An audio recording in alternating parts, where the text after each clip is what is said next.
It actually began before 50 years ago, but I think it's important to understand about the people who began. And I've got a couple of notes because Gail Edwards is the only living member.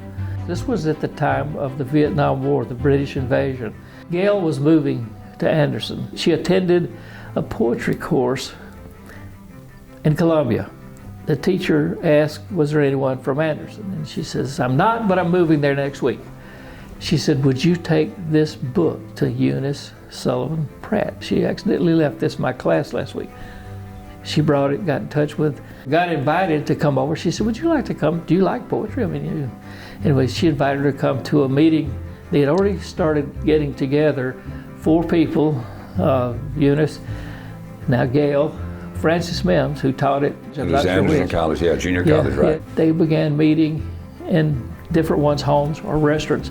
They sort of expanded that and started going to Charleston to some of the poetry readings and things over there. They called themselves the Pegasus Poets.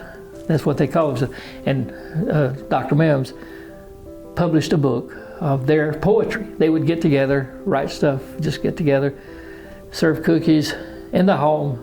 They went to the Poetry Society of South Carolina, which is still in existence today. Is it really? It's over 100 years old. Wow. It's the oldest one in the country, maybe the world. And so they went to that and they read some poems. Here's an important thing that happened. They nominated Helen von Klontz Heyer, who became Poet Laureate of South Carolina in 1974. The Poet Laureate and used to come to Anderson to speak to some of their meetings.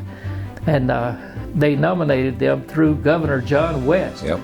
This caused a lot of attention in Anderson and around the state, that they were having speakers like a Poet Laureate to come and talk to them here. And so they had a woman named Ruth Ilg.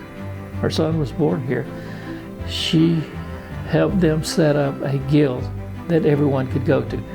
They met at the library, which was then on Greenville Street, where the museum is, I think, or thereabouts. That's right. Okay, these are things before my time, so I'm kind of guessing at that.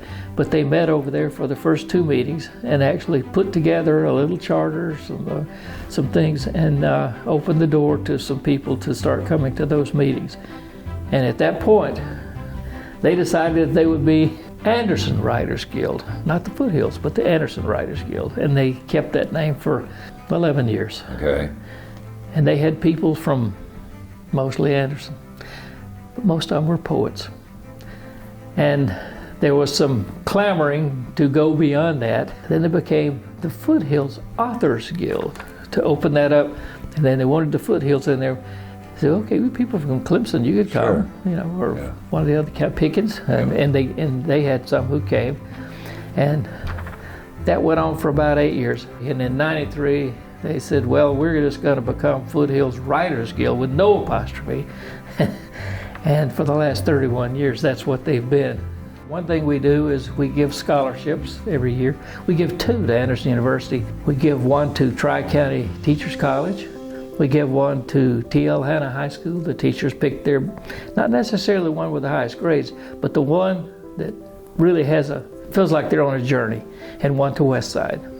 And we also give 1 a year when somebody gives us a donation to a member. Now we have a member that can get a scholarship. We call it a legacy scholarship. We've written books for veterans. First book, we did a 2nd edition, and now we're working on a 3rd.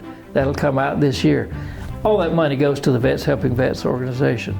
We are a big supporter of this library when they have Poetry Month, which is every April.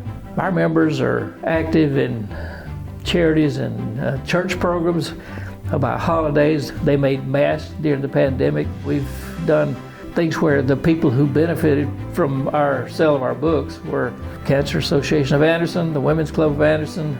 Was it Lights of Hope? Yep. Is that the one? Yeah, we have people who sing in the choir for those, and they do that. We have other talents other than just writing. We have people who publish in Anderson Magazine every month. I've been with them 6 years. And also our poets have a poetry column in Fairtown Times, which is a monthly magazine. And it gives them a chance to get some credentials to get published in, I don't know of any other guild that gives you all these opportunities to be published. Senior Follies. We've had members who wrote skits and things and songs and things for and they also perform. How many members do you have? We've always managed to have about 50 on paper, a few honorary. And how can anybody that's interested in this become involved? We have a Foothills Writers Guild Facebook page, and we also have a website, or they just come to a monthly meeting. We meet on the third Thursday of every month at the Art Center. And folks are welcome to drop on by. Come and see if we can help you, whether you're a wannabe or you're already published. We'll take you.